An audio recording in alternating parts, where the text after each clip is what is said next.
what I wanted to talk about was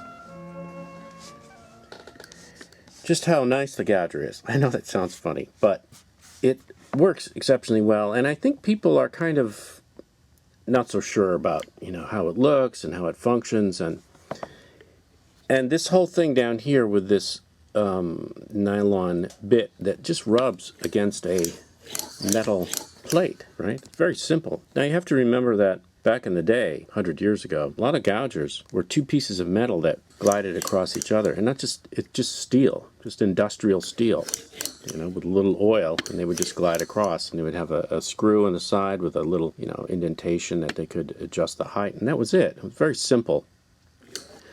The nylon is very slick, lubricious, so it's no resistance.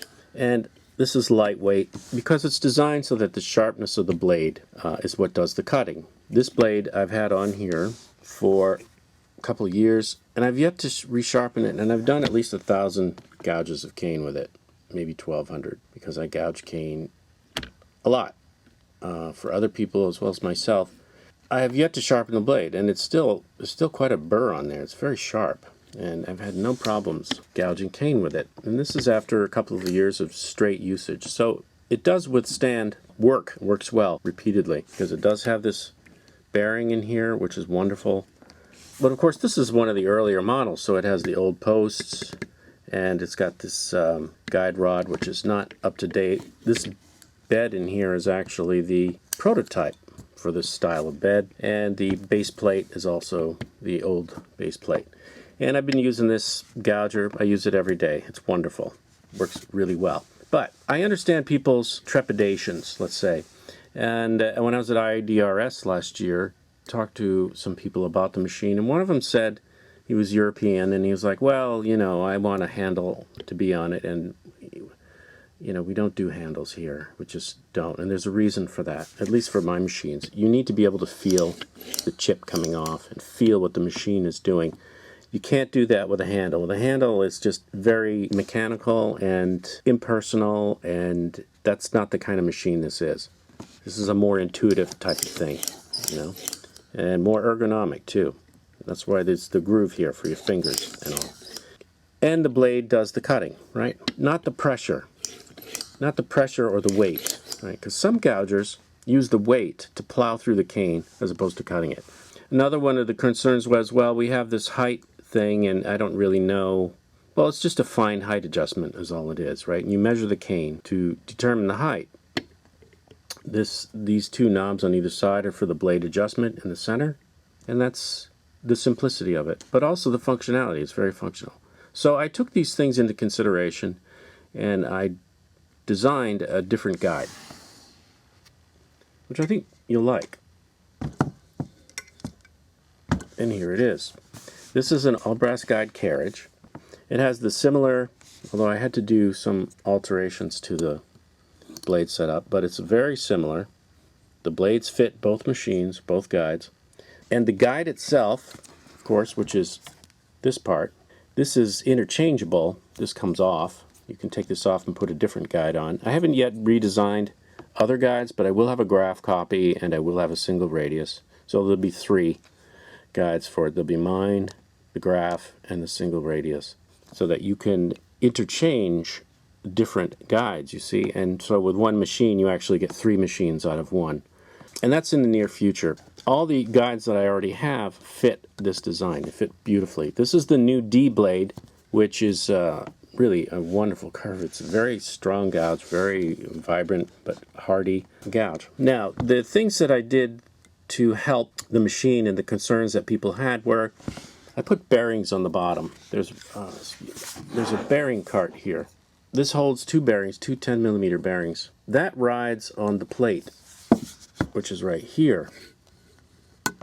There is a pressed bearing in here, and it is pressed. It took me a bit of force to get it in there, but it is solid. And with the new guide rods, Misumi guide rods, there is no play at all.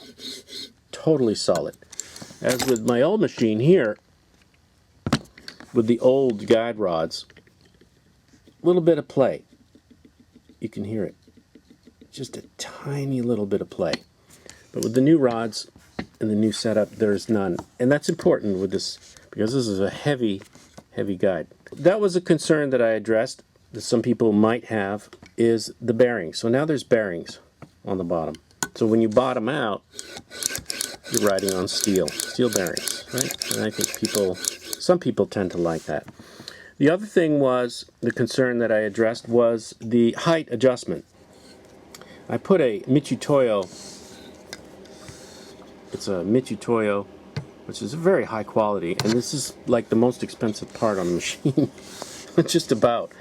So it works very well, and it's very precise. So let's see, this is set, I think 21 is set, and it's locked, so you can go backwards with it, you see, but it's not going to move because these lock the cart. It has the bearings, and it's not going to move, but you can put it up here. So 21, it's at 60. If you want it to be 59, you turn it back a notch right there. You want it to be 58, you can turn it back here. 57 is here. And I remember Genevieve said he wanted to do a gouge at 57 once, and I was like, what? But you can do it. So that's 60 right there.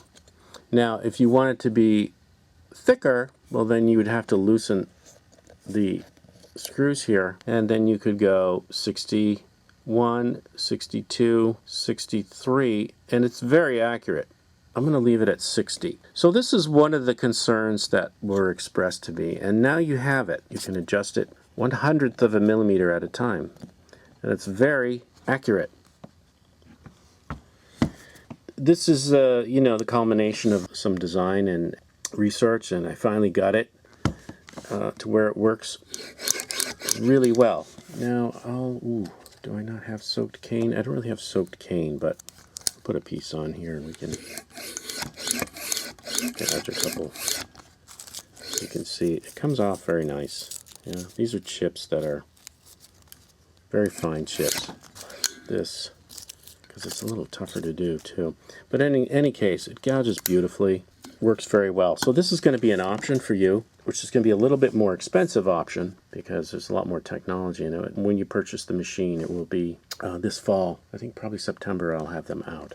You'll be able to buy it. There you have it, the latest update, which is really wonderful and just solid. And the gouge, of course, is the best you will get anywhere. So, stay tuned. Hopefully we'll see you soon.